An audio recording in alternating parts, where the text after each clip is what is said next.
Hi, and welcome back to All Things Equilateral. Guess what I'm going to do? Spoilery review of Queen of Air Darkness. You guys, I'm going to spoil everything. If you haven't read the Shadowhunters or up until through Lord of Shadows, please just stop. If you want to know my very favorite Cassandra Clare series is still The Infernal Devices, so start with Clockwork Angel.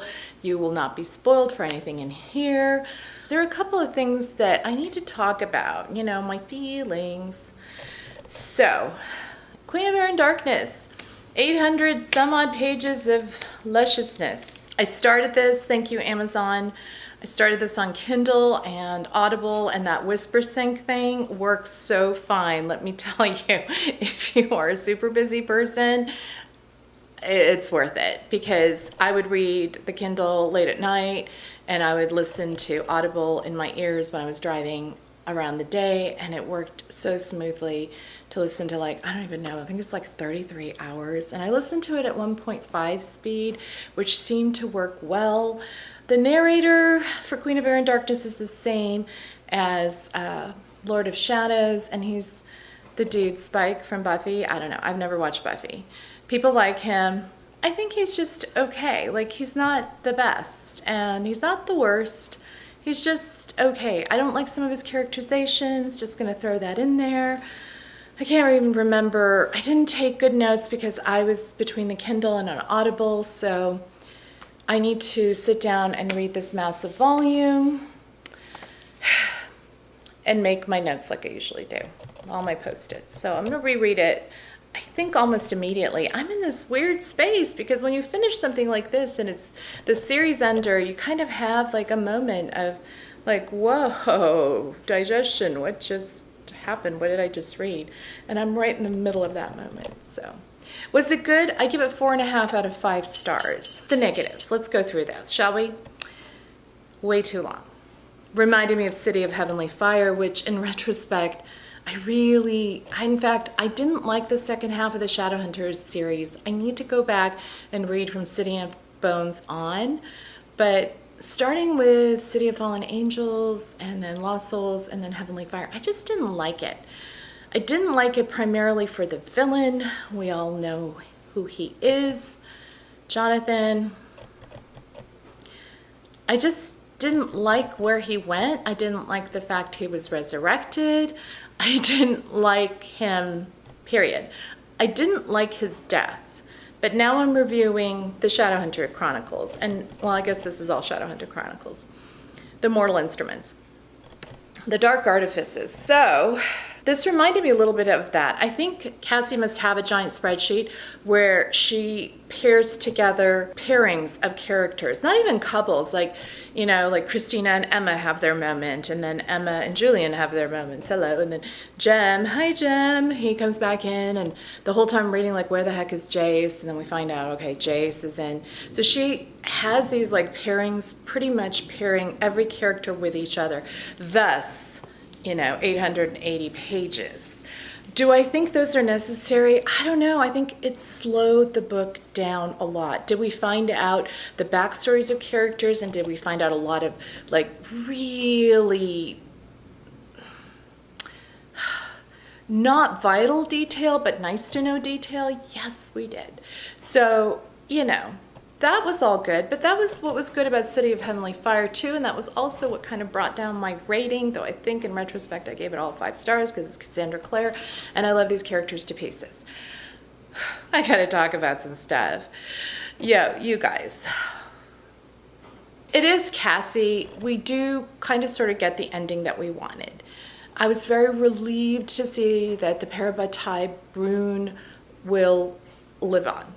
This was, I don't know why it was so important to me. Probably because I've had friends that are like family to me, and I'm not gonna even list them all, but Katie and Em, obviously, from Monday Moms, I love you guys to pieces and would do anything for you.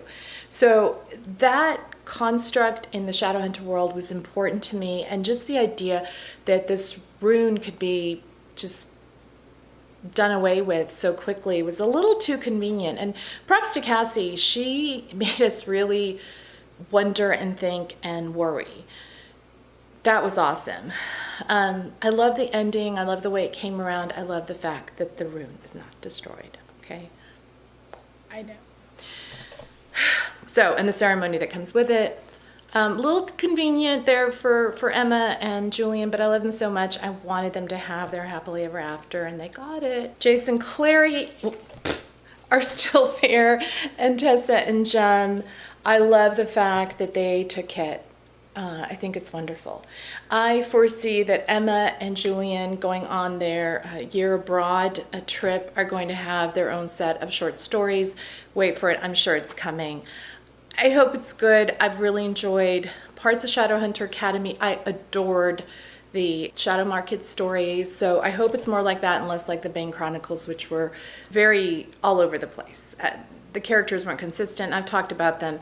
Just not a fan of that compilation of stories, but things are getting better. So maybe, I don't know. I foresee that happening. I don't know why. I just do. People will want it, and I'm sure Cassie and all her writer friends will write it. Okay, let's talk about things that bothered me. I hated the land of Thule. Is that the name of it? The alternate reality world. So now we have time travel, which she introduced in City of Heavenly Fire, and it's really the part that I hated, is them going through all these realms, and things get complicated because now you have the possibility. It reminded me of, actually it's one of my favorite Doctor Who's, the Kill Hitler one. You know, what if you could go back in time and kill Hitler? It's one of those what ifs that, I don't know, it's interesting, and if it's done well, I applaud it. This was like, for real. Jonathan won, and so now we're in this dark world, and Jace is still tied to Jonathan via the whatever rune Jonathan put on him, or his power, whatever the heck it was. And the moment Jonathan appeared on the page, I literally did this.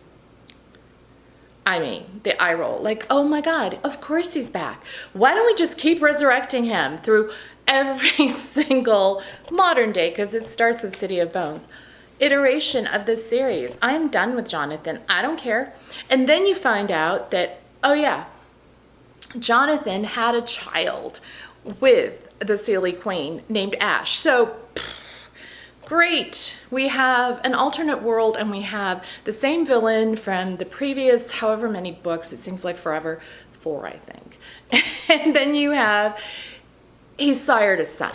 Like, what if Hitler sired a son? I know there have been movies done of that, and, you know, it just wasn't possible. I wish she hadn't gone there. I'm just done with Jonathan. I hated the fact she gave him a redeemable arc at the end of City of Heavenly Fire, and so now we have him back, and he's not redeemable, he's just evil, and it's City of Heavenly Fire and Lost Souls and Fallen Angels all over again, and I didn't like it.